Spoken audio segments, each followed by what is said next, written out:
Hello students, how are you? So it's been almost 15 days since we have started or we have been doing these video lessons, and I hope sincerely that most of you are watching the videos of all subjects and all lecturers, because this is the only way that you do not lose your touch with academics. If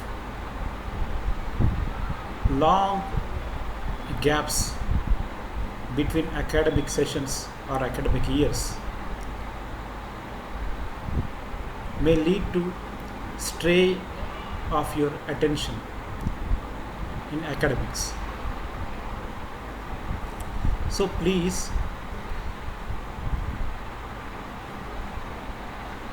try to watch all videos. Take out time because your vacation is over. Just think that your vacation is over and the college had begun. So please do that. And for today, I am going to teach you for second year students. Last few topics were grammar. So I did not mention any class because grammar is useful for everybody. But today we are going to read a poem that is prescribed for second year students. Okay, so the name of the poem is Father Returning Home. Father Returning Home by Dilip Chitre. Okay, this poem depicts the way elderly people or senior citizens or old people are treated in our country, especially in metro cities. The loneliness, the helplessness, the alienation from the family life and the social life has been described beautifully, heart-touchingly in this poem Father Returning Home by Dilip Chitre.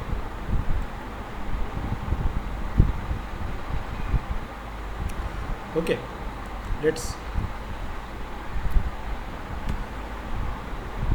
now I will read you the poem. Okay, trace the poem with me along the cursor or the pointer. This is the poem. My father travels on the late evening train, standing among silent commuters in the yellow light. Suburbs slide past his unseeing eyes. His shirt and pants are soggy, and his black raincoat stained with mud, and his bag stuffed with books is falling apart. His eyes, dimmed by age, fade homeward through the humid monsoon night. Now I can see him getting off the train like a word dropped from a long sentence. He hurries across the length of the grey platform, crosses the railway lane, enters the lane. His chappals are sticky with mud, but he hurries onward. Home again, I see him drinking weak tea, eating a stale chapati, reading a book. He goes into the toilet to contemplate man's estrangement from a man made world. Coming out, he trembles at the sink, the cold water running over his brown hands. A few droplets cling to the graying hairs on his wrists. His children have often refused to share jokes and secrets with him. He will now go to sleep, listening to the static on the radio, dreaming of his ancestors and grandchildren, thinking of nomads entering a subcontinent through a narrow pass.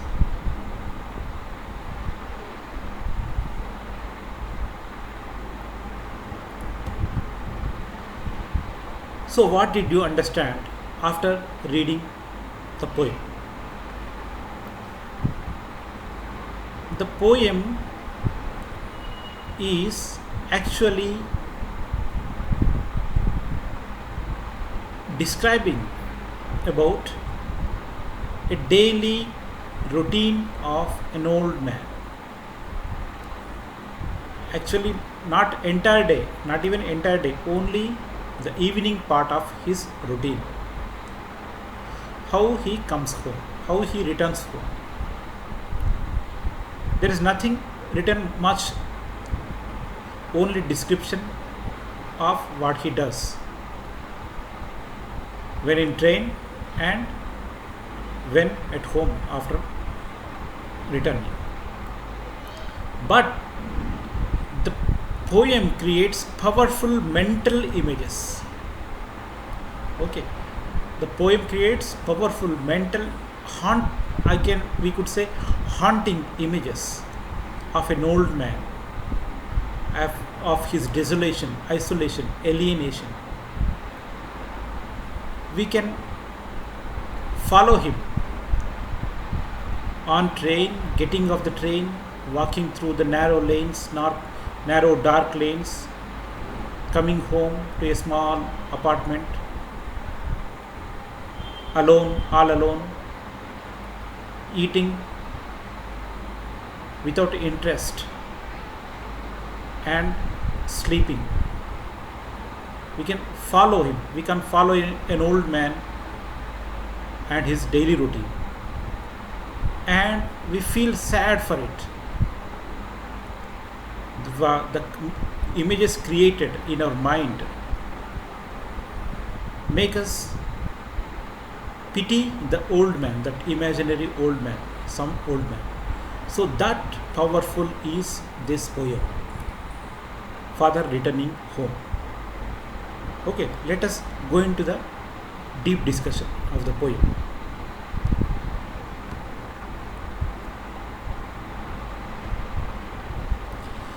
The poem speaks about the inner loneliness of the poet's father, the utter alienation his experience in the twilight years. As the poem describes, man's estrangement from a man-made world, as he ceases to matter to his children who no longer share anything with him. Actually, it is an account of Dilip Chitre's father. But as readers, we could picturize any old man living in a metro city. The loneliness of any old man, how he becomes useless for the family. They no more take him into consideration in their conversations, in their inner jokes. They expect him to stay off their conversations. All the while he is trying to evoke through the racial consciousness the invisible connection with his ancestors. So actually the father or the old man that we are talking about in the poem, he is trying to make himself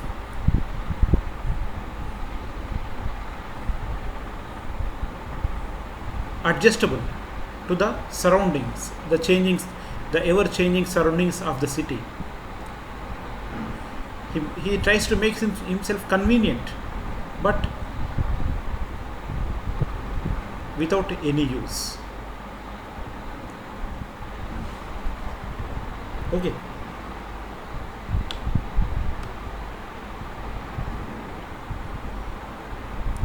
The poet uses some fine imagery to describe the pain and misery lurking in the old man's soul as he travels in the local train.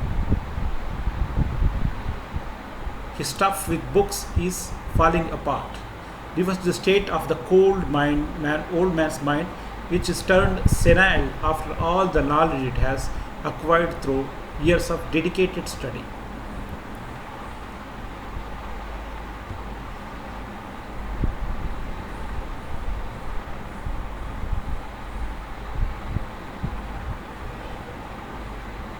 Now I will go to the poem again.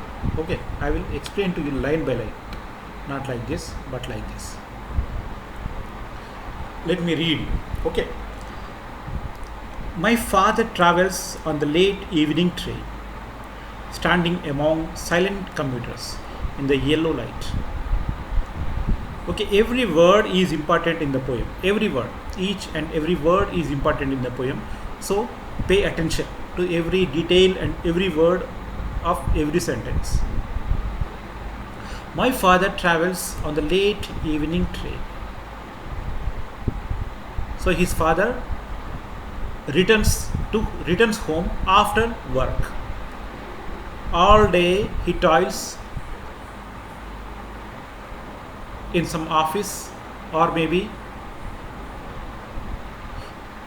he is doing something in the city and coming home, returning home. Late evening train, not just evening, late evening. What could be late evening? 8 o'clock, 9 o'clock, or 10 o'clock. It could be anything. Late evening could be even 10 o'clock in the night. So he is returning at that time. Standing among silent commuters in the yellow light. You can see the train, the mental imagery the poet is creating for us. You can see the train, the local train, and the yellow light of the local compartment of the train, and an old man standing among silent commuters. All the passengers, all are silent, and he's standing. Standing means the compartment is full. He does not have a seat to sit comfortably. The compartment of the train is full. Yet nobody is talking to nobody. He is feeling isolated. This silent indicates towards isolation, loneliness. Even in the compartment full of commuters, nobody is talking to nobody, and nobody is especially talking to father. In the entire compartment full of people, all are silent, and his lonely old man standing, not even sitting. Nobody offered him a seat. He is standing among silent commuters in the yellow light. You can picturize the scene there, the image. An old man traveling in the train full of people, not getting a seat, and standing under the yellow light, the pale yellow light of a train. Suburbs slide past his unseeing eye. Suburban areas. Maybe he is not living in the heart of the city. Maybe he is living outside the city, somewhere suburban area. So suburban stations are passing by, and his unseeing eye. Unseeing eye means his eyes are open, but he is not observing anything. He is not interested in anything. He just want to go to home. He just want to reach home. So Nothing interesting, not even stations, train, commuters, nothing. He's just surviving it, not living the life. He's just surviving the last years of his life. Suburbs right past, he's unseen. That means he's not observing anything. His shirt and pants are soggy and his black raincoat stained with mud. So now his physical appearance, how is he? His shirt and pants are soggy and the black raincoat stained with mud. He's carrying a raincoat that is stained with mud. That gives the indication that the season is rainy season or monsoon season. He's carrying a raincoat. His pant and shirt are also dirty. But his bag stuffed with books is falling apart. His bag is stuffed with books. He's carrying a bag. The bag is half torn, almost torn. It's falling apart and it is still filled with books. And one thing you can take from here, he reads lot of books. Maybe he went to a library in the city. All day he was reading the books in the library. And while coming back home, again he's carrying all those books to read at home. Because he has nobody, no relative or no family member. Or maybe the family members, they do not much care about him. They don't talk to him. They don't give him any importance in their lives. So he is spending his final years, last years, in the company of books. So nobody is talking to him. That is why his bag is stuffed with books and he is reading all the books to fill the vacuum of or emptiness in his life. His eyes dimmed by age fade homeward. His eyes are dimmed. He cannot see properly. But he reads a lot. Even though he cannot see properly, he reads a lot of books. Because there is no other option for him to fill the vacuum, the isolation, the loneliness, the emptiness in his life. Fade homeward through the humid monsoon night. So, though it is night, though he is old, though his eyesight is weak, he is reaching for home. Now I can see him getting off the train, like a word dropped from a long sentence. So see the imagery here, the mental picture the poet is creating. Now, after standing in the train for some time, maybe 1 or 2 hours, he is getting off the train at some station, some suburban station. Like, look at the imagery, like a word dropped from a long sentence. Here the long sentence is train. Long sentence is train, and the old man is compared to a word dropped from a long sentence, and that word got into the platform. He hurries across the length of the grey platform. After getting down, he walks all the way, all the length through the platform, grey platform. See, the images are the colors the poet is using. Okay, the grey platform. Generally, grey is associated with grey hair. Grey hair, that means old people. Okay, grey platform, not very colorful, but muddy platform. It also refers to old age. Grey hair crosses the railway lane, enters the lane. So now you can see a picture of an old man getting off the train, walking all along the platform and crossing the railway lane and entering a narrow lane of a suburban colony. Can you see in your mind the picture the poet is trying to create? All alone, nobody is here. Till now he hasn't spoken a word to anybody. And even in the journey towards home, in the grey platform and railway line and these narrow lanes, he is all alone. His chappals are sticky with mud, but he hurries onward. His chappals are sticky with mud. He doesn't care about his appearance.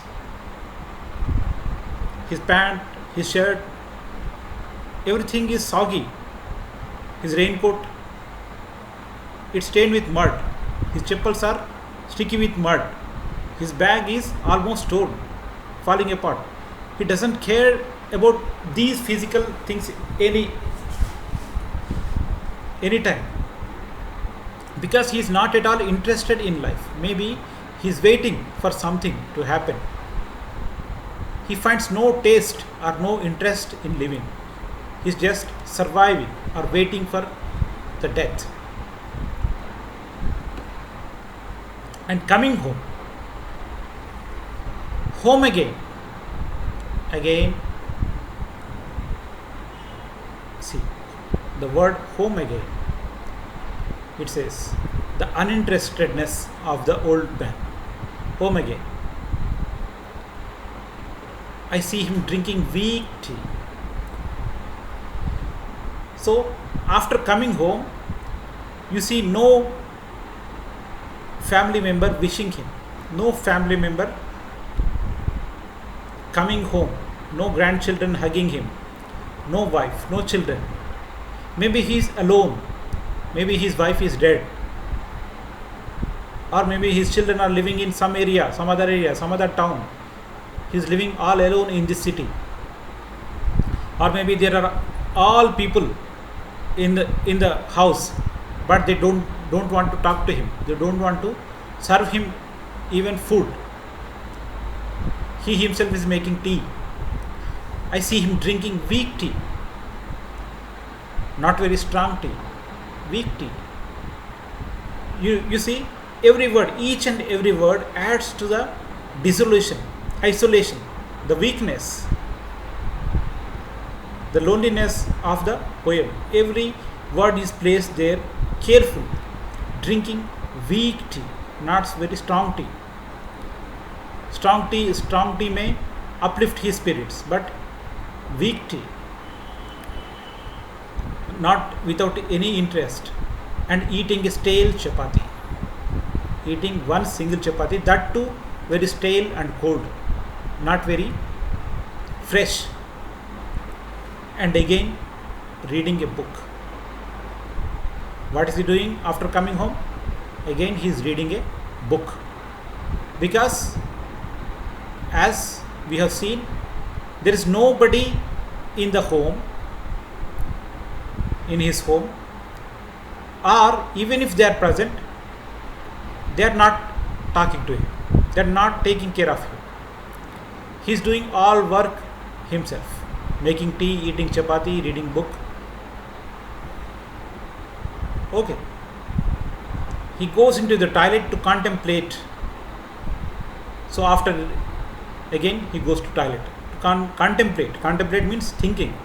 Man's estrangement from a man-made world. Estrangement means becoming stranger from a man-made world. Man-made world. Who made this society? We made this society. We people, we human beings made this society. And in the same man-made society, some people are unfit, ill-fit. They do not fit into this society. We become strangers to the same society that has produced us, or that we have produced. We have produced the society, and after some time the same society makes us stranger out of us. So man's estrangement from a man-made world. Man made this world, man made this society, yet he becomes stranger to the same society. No more compatible with the society, especially old people. They become obsolete to the new customs, new traditions, new values. They become old, obsolete, outdated, and people stop caring for them. Yet they live. It's not that they don't have feelings. Maybe they are obsolete, maybe they are outdated for the present generation. Yet they have feelings of their own. So they can't kill those feelings. That gives them pain, the isolation, the loneliness, even if they are among many people, among a crowd, they feel lonely. Coming out, he trembles at the sink, the cold water running on his brown hands. A few droplets cling to the graying hair on his wrist. So you see, the words, I told you the words: weak tea, stale chapati, estrangement, tremble, brown, graying. Okay, these all words add up to the misery, add up to the personality of the old man, the isolated, desolate, alienated old man who has no one to take care of him. And he himself is not interested in living the life. He is just surviving the life. Maybe waiting for the life to end some way.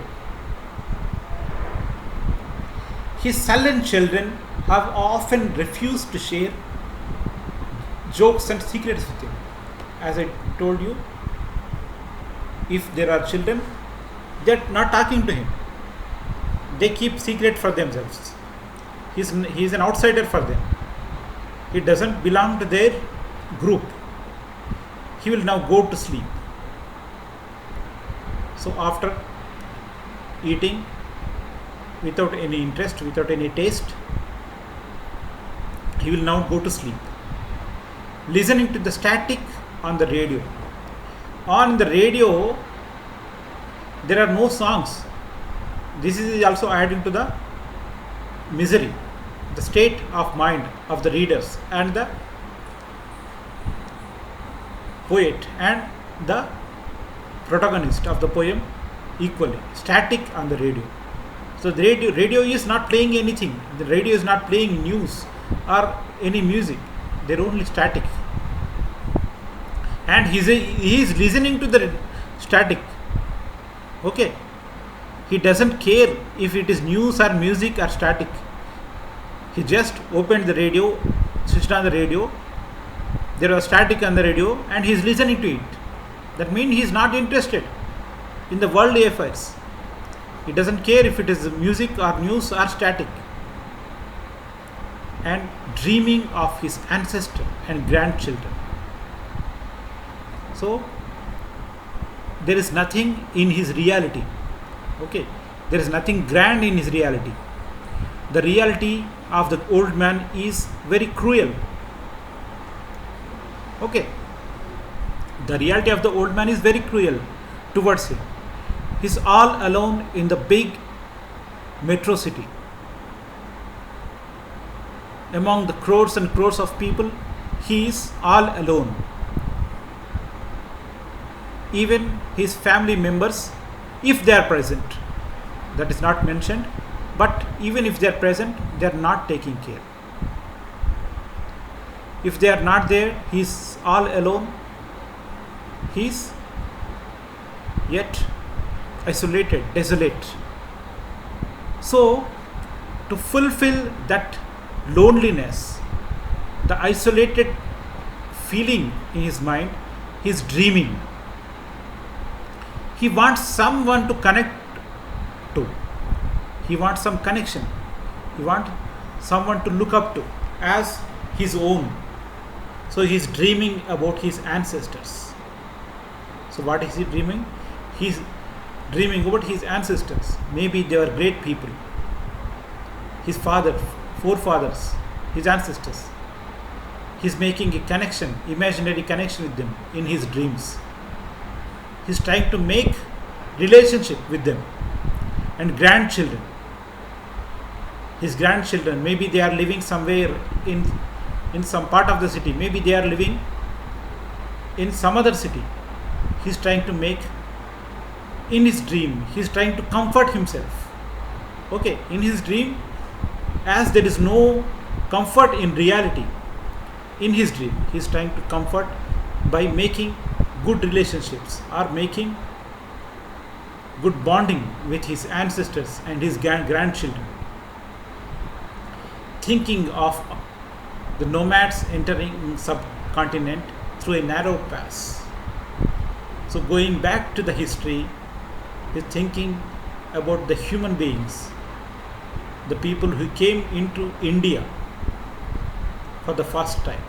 So he's thinking about all those great things, because the reality is not very pleasing to him. The reality is very harsh towards him. Okay, this is the poem and I have explained it to you. Again,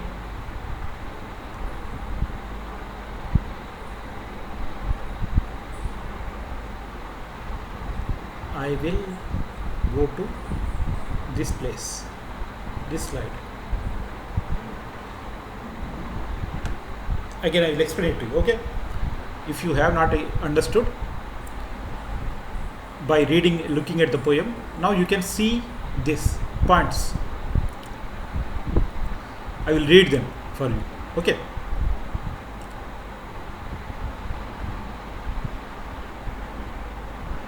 Father returning home focuses on a certain individual. Commuting father returning home from work in the Indian city of Mumbai, though it could be any large city anywhere in the world. Because Dilip Chitre's father was from Mumbai, so it is about Mumbai. But for readers, it could be anyone's father.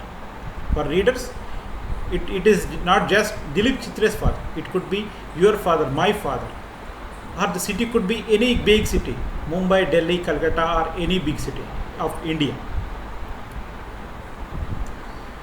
Okay. The atmosphere of the poem, narrated by a son or daughter, is rather gloomy and pessimistic. So, as I have told you, he creates a gloomy atmosphere, a very negative atmosphere, the kind of atmosphere which you deplore, which you don't want to live in. There is no happiness in the atmosphere created by the poet here. But in such atmosphere, the father is living. It's gloomy, not very happy. It's dark, grey, and it is pessimistic, not optimistic. It is not positive. It is negative. The atmosphere. There is little emotion shown as the father ends another day at work and hurries back to house that is not altogether a home. So simply putting, the father is coming home after a day's work. He went to the city, and he is coming back to the home. Only that is the point discussed without any emotion. Okay, the poet does not use any emotional words. Yet, it's simple and some magically or clearly put words, he makes the readers emotional. The other interesting image in the eyes and vision, which occurs in the poem again and again, the suburbs slide past his unseeing eyes. The second one is his eye dimmed by the age fade homeward. Okay. This gloomy image of the father is enhanced by using his eyes and vision. Okay, I told you the suburbs past his unseeing eyes. Okay, he doesn't see, though he has eyes. Maybe they are not powerful enough, they are not perfect enough, yet he can see, but he is not interested in the worldliness of the city. He is not interested in them, what's going on in the world. Okay, the stations are coming and going, people are getting on and getting down the train, but he is not interested in them. No more. He is not interested in anymore. He just want to reach home. That's all. Again, twilight. Above all, we may look at the dexterous use of the words convey twilight. Twilight means evening. What is twilight? Twilight is a zone between day and night. Okay. Twilight is a time zone, a time period after the sunset and before completely falling dark.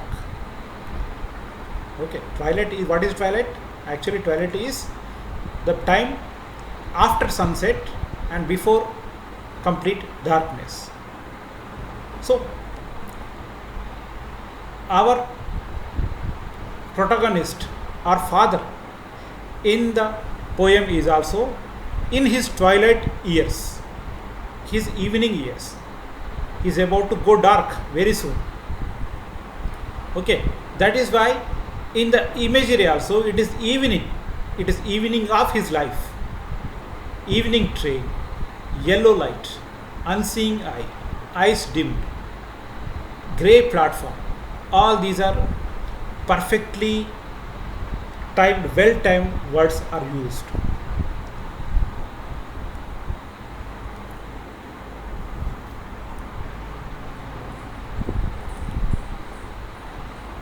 Dilip Chitre is giving his father's life here. Maybe his father's name is Purushottam Chitre. Okay, it may not interest us.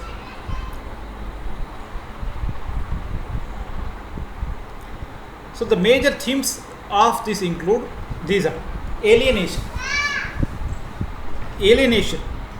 rootlessness. Okay, what are these? Alienation. That means the feeling of separation from the world. Rootlessness. The people, especially old people living in the cities, they feel isolated or rootlessness. They don't find any roots. Old age in a modern society, isolation, cultural identity, the generation gap, the future of the individual in the city. So all these are described in the poem.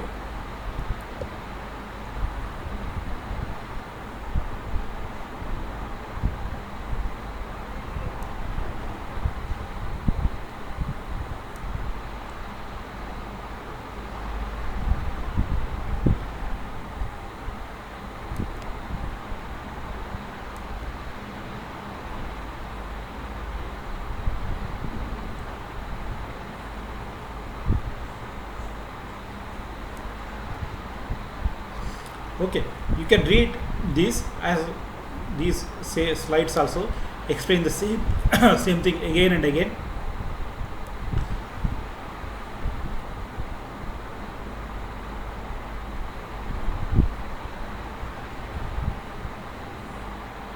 You can read them. The opening stanza, the first stanza, concentrates on the city commutes home from work.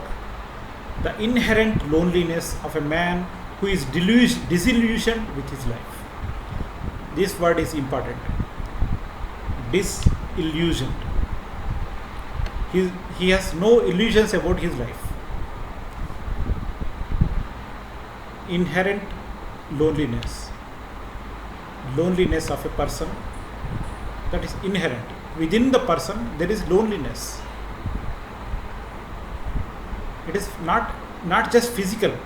There is no physical loneliness because the city is full of people, the trains are full of people. The loneliness is not physical, it is psychological. He is feeling detached from the world, and he is also feeling disillusioned. There is no illusions for him for his life. He is just waiting for this life to end. The tone is depressing, bleak, the language that of estrangement and detachment.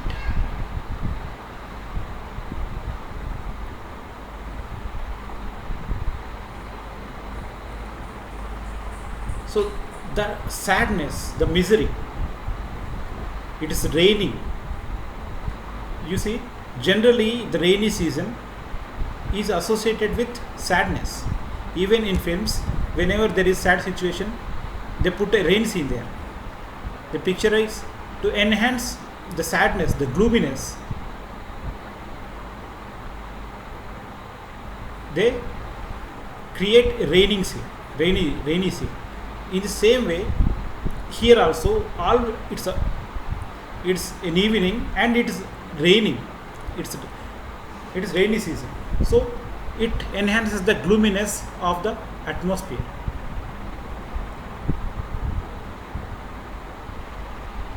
Yeah, we have discussed this. Next.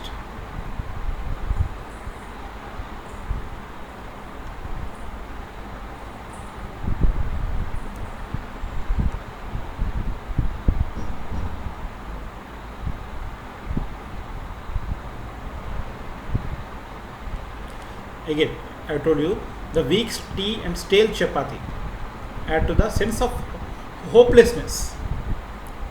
Okay, as I told you while reading the poem, the weak tea, not any tea, not strong tea, weak tea, not tasty chapati, stale chapati.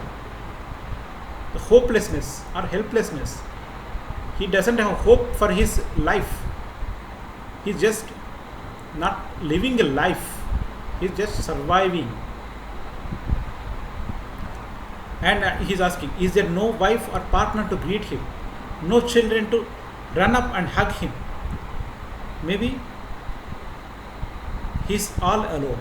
Or maybe even if they are present, they do not care about him. Okay. So these are the things you have to remember. The loneliness of old people in the metro cities. It is very an alarming situation, especially in Indian cities. It has become a kind of cultural crisis in India. So we have to take a serious note of it. Okay, let us conclude the poem The Father Returning by Dilip Chitra. Thank you.